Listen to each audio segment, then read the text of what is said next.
ওই বীরভূমে কেন্দুলি গ্রামে যে মানুষটির জন্য কেন্দুলি আজ জগৎ বিখ্যাত, সেই মানুষটি হচ্ছেন পরম বৈষ্ণব কবি জয়দেব। জয় জয় জয় দেব, জয় জয় পদ্মাবতী। জয়দেবের বৈশিষ্ট্য অন্যরকম। এই অঞ্চলের যে চালু ভাষা, চর্যাপদাবলীর ভাষা, সেই ভাষা দিয়ে তিনি সাহিত্য শুরু করেছিলেন ঠিকই, কিন্তু তাকে তিনি সংস্কৃতের আদলে মার্জিত করে তুললেন। সেটা শুদ্ধ বাংলাও বটে, আবার সংস্কৃতও বটে। মরগরল খণ্ডন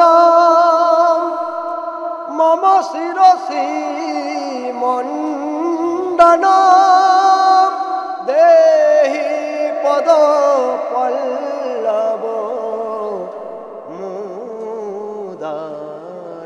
এবং আজও পুরীর জগন্নাথ মন্দিরে কবি জয়দেবের গীত গোবিন্দের দশাবতার স্তোত্র নিয়মিত গাওয়া হয়।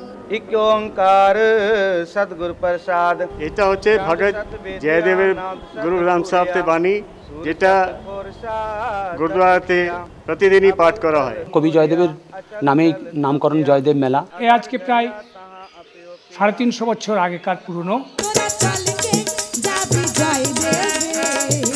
ভাই বন্ধু মিলে সবে সাধু গুরুর চরণ ধুলি, সাধু গুরুর চরণ ধুলি তুলে নিবি মস্তকে।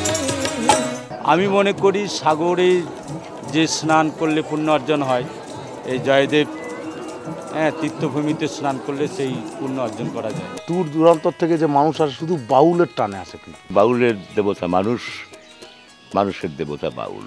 এমন গুরু কোন দেশে আছে বলো, এমন গুরু কোন দেশে আছে।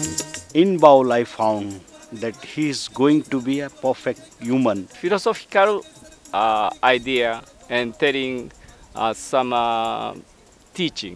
আগে যে জন্মিলাম আমি তারপরে দাদা, দাদা আবার হতে হতে, দাদা আবার হতে হতে হয়ে গেলাম বাবা। জয়দেব কেন্দুলির প্রাচীন নাম কেন্দুবিল্ল। ঘন জঙ্গল ছিল, একমাত্র শ্মশান। অসাধারণ পরিবেশের মধ্যে, একটা রহস্যময় পরিবেশের মধ্যে গান হতো। সহজ মানুষ খোঁজে দেখনা রে মন, একটি জ্যান্ত সাম্যবাদের চেহারা আমরা দেখতে পাই এই মেলার মধ্যে। কবিরে